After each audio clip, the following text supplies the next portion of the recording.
The DJI store here in Zhongshan is actually kind of small, but they're really, really friendly. They're great. They speak no English, but we were able to get through it quite easily. So check out all the groovy stuff that they have here. Mobile 2, which I have, and I have the Osmo Pocket, but they have some amazing drones and gimbals here.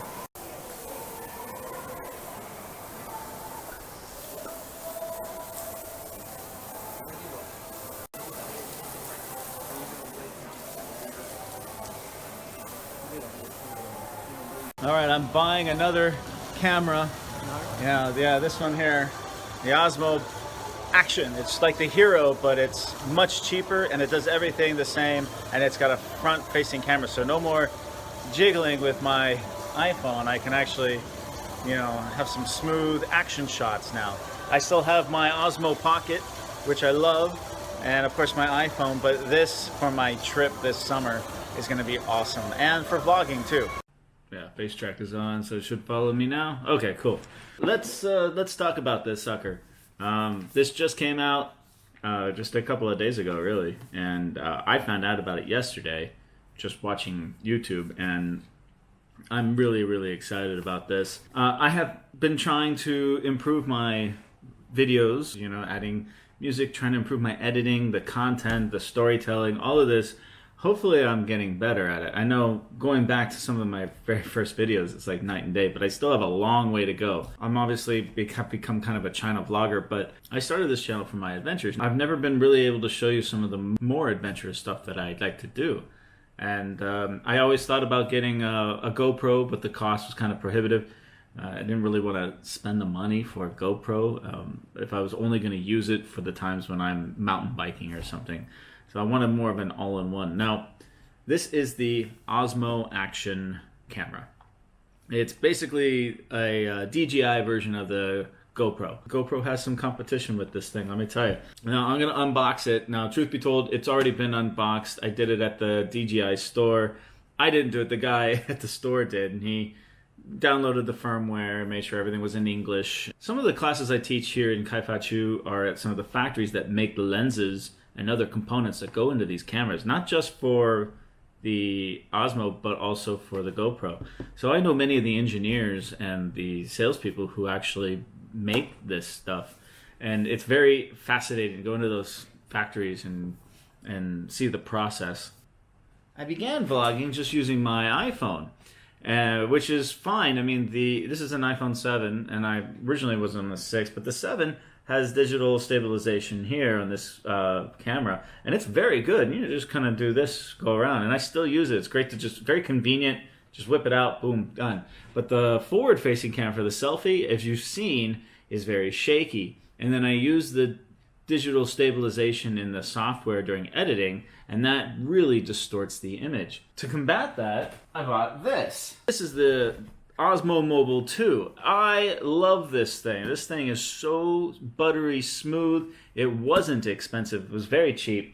And I just put the iPhone into there and I set it up. But the problem is this thing is really big. It's not convenient to take around. You got to charge it. And it drains your phone battery too. I mean, my iPhone is 2 years old now, and the battery is not that great anymore as it is. But when you're filming with the mobile, it's really bad. It just drains it, and I only get maybe less than an hour of film time before I have to go charge my phone again. So then I decided to buy the Osmo Pocket camera, which I'm filming on right now. Let me show you. Okay, so back on the iPhone, this is the forward-facing one. You can see it's a little jittery just by holding it. Of course, it's with my recovering shoulder. So I bought this. This little camera, it's about the size of a Snickers bar, is pretty great, and it's basically a 4K camera, the one they use on all the drones. 3-axis stabilization, and I can, film it. Now, I've filmed a lot of great vlogs with this, but the problem with this is so tiny that you really have to hold it out very, very steady and be very careful with it so that you get, and even then, even on the selfie stuff, it's still a little jittery, so it's not perfect. In addition to that, I go hiking and I, go places and I keep this in my pocket. It's got a great, little carrying case that comes with its hard plastic to protect it.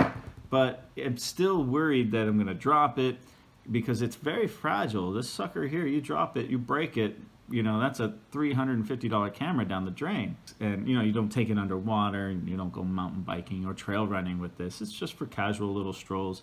But it's also great for, you know, putting it on a mount and then doing some vlog type stuff with it too.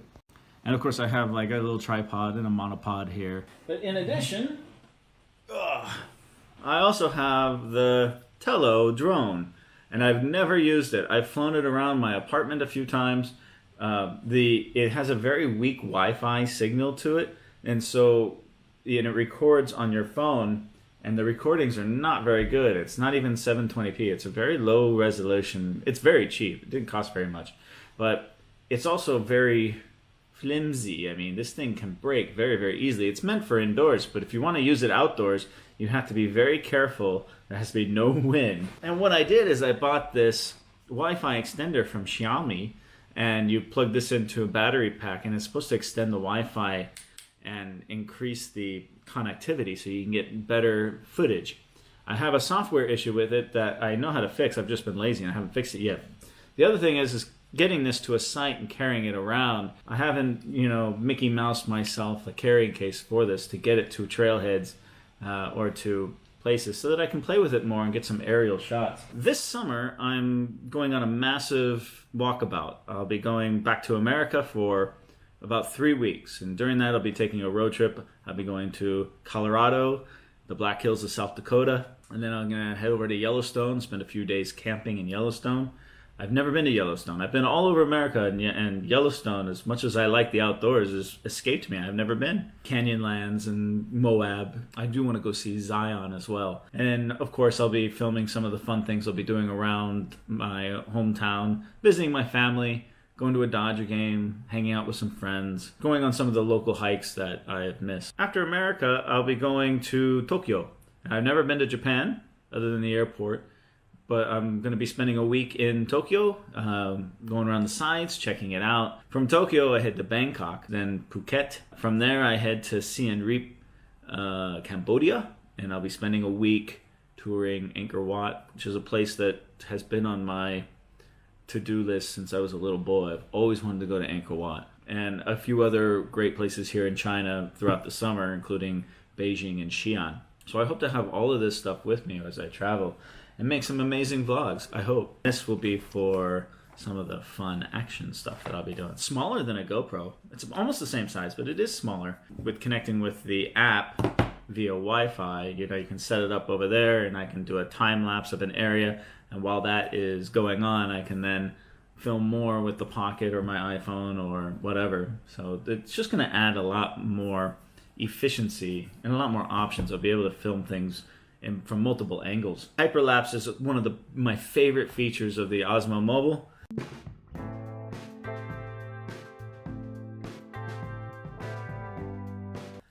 And it's also available on the Osmo Pocket, but the Osmo Action, I hope it does have it in the future. One of the coolest things about this is that it's got a button on the side for custom settings. So you can set all your customs and say, okay, this is set number 1. 4K, you know, 30 frames per second. And then you can set it up on another button for, you know, 1080p, 30 frames per second, but with no HDR.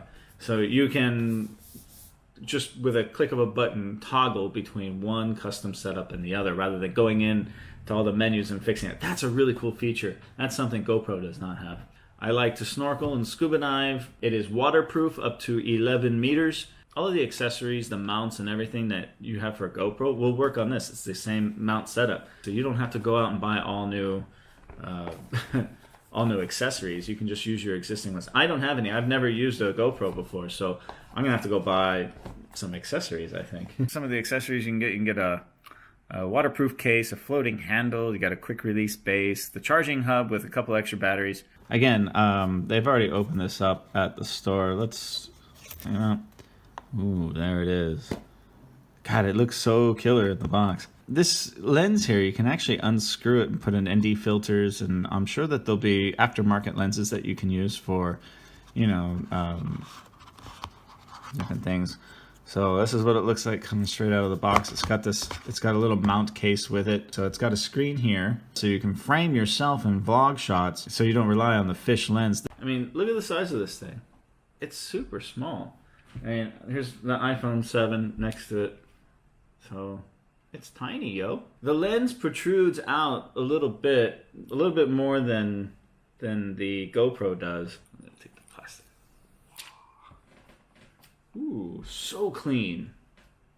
That's like the greatest feeling ever when you take the plastic cover off. Ooh. Boom. Okay, so it's updating. It says about 2 minutes. The first thing I noticed, it's very light. Weighs less than a pound. I mean, it feels sturdy. It feels, you know, pretty good. It comes with a couple of goodies. Looks like a square 3M adhesive mount. It's got a quick release. You can just release it like that. That's pretty cool. Well, there's the screw for the mount, and it's got a USB Type 3 charging cable. Looks like another circular 3M adhesive mount. This is the box that the battery comes in. You know, card, instruction card.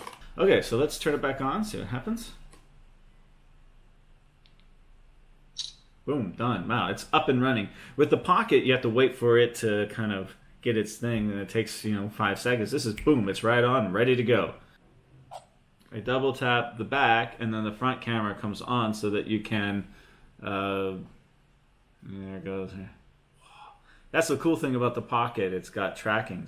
So this thing has a lot of stuff going for it. And I'm going to play with it over the next couple of weeks and really put this, the Pocket, and the mobile to use on my trip this summer. That's coming up in just 6 short weeks, guys. I'll be on the road. It was the same price as the Pocket, so about 2,499 renminbi. It's definitely cheaper than the GoPro Hero 7. And from the reviews that I see, it is just as good and has some additional features that the GoPro doesn't have. That's the Osmo Action camera, my new toy, and you'll be seeing this in action in future vlogs. Hopefully you enjoy it. Thanks for watching, guys.